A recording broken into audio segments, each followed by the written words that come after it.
Now that I've talked about my worst movies of 2023, it's time to talk about my best. Like my last list, this is entirely opinion-based. So if your ranking is different or don't agree with my choices, that's cool. Also, as much as I like Unicorn Wars and Suzume, I won't be including them, as they were released in their home countries last year. With that being said, let's get into this. Number 10. Missing. Kicking off my list is one of the first movies of 2023. Normally, January movies tend to be lackluster, but this movie was an exception. The film moved at an engaging pace and was loaded with twists at every turn. Not to mention I liked how creative the film got with the screen life storytelling. Number 9. Iron Claw. Going from the start of 2023 to the end is this biopic about the tragic story of the Von Erich brothers. This film, while slow, allowed the viewer to know the characters, making the tragic events in the movie hit even harder. Number 8. Mission Impossible: Dead Reckoning, Part 1. It's a shame this film underperformed because it's one of the best Mission Impossible movies. The characters were at their best, and Gabriel is easily my favorite villain in the franchise.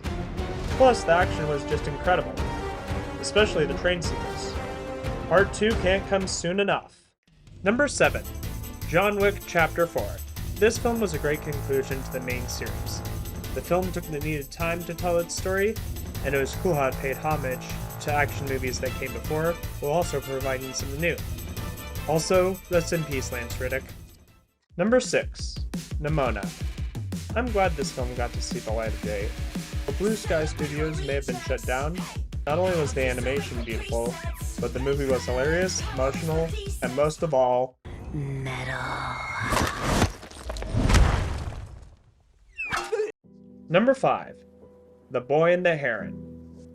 Hayao Miyazaki makes a grand return with this film. The Boy and the Heron was deep, emotional, and a dark character study. The film had a lot of Miyazaki's trademarks, but stood out with some rather personal touches. There's word Miyazaki has another film planned, and honestly, I don't mind. As long as he keeps making quality films, I'm not complaining. Number 4. The Holdovers. This film was a good throwback to the 70s. This film was well balanced with comedy, drama, and some rather emotional scenes. Certainly a great modern coming-of-age film, and a modern holiday film. Number 3. Oppenheimer. Do I even need to say anything here? This film was just incredible. Every shot in this movie is excellent, and the performances were outstanding. And that scene with the atomic bomb testing? Wow. And of course, the film deals with the themes of creating such a powerful weapon and the responsibility with it. Before I proceed with the list, I feel obligated to talk about Barbie with the whole Barbenheimer meme. I found Barbie just average. While I thought the sets were colorful and there were some jokes that made me laugh, I felt sometime in the third act the film got too weird for its own good. But that's just me. Number 2. Spider-Man: Across the Spider-Verse. This film showed what animation is capable of, merging not only 3D with 2D, but also stop motion and even bits of live action mixed in. Not to mention the movie had fan service that had actual substance. The characters were complex, and the film raised some rather thought-provoking questions. I can't wait for Beyond the Spider-Verse. Before we get into number 1, I have some honorable mentions. Scream 6. I thought this was the best Scream movie since the first one, and I liked how it brought things back to the previous films. Air. I learned a bit of history and things about marketing partnerships. Plus, the performances were outstanding. Creed 3. This film is so far my favorite of the Creed series, and Michael B. Jordan did an outstanding job both starring and directing in this movie. Still, a Michael J. Fox movie. This documentary about Michael J. Fox was emotional and gave me a new appreciation for him.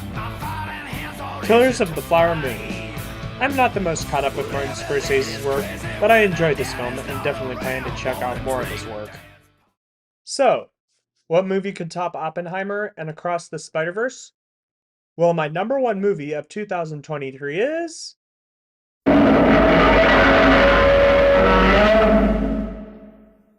Godzilla Minus One.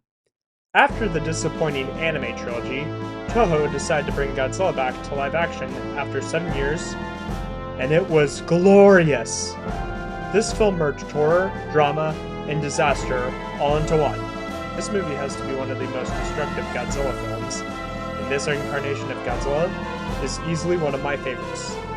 This film took Godzilla back to his roots as a symbol of terror and dealt with the themes of anti-war, trauma, hope, guilt, and redemption. And the fact this movie understood that human characters are a highlight is awesome.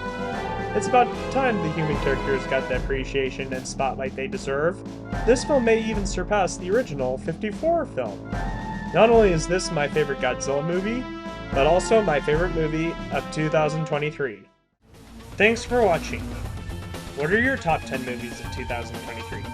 Let me know in the comments. Now that I've finished recapping the movies in 2023, it's time to talk about TV shows from that year.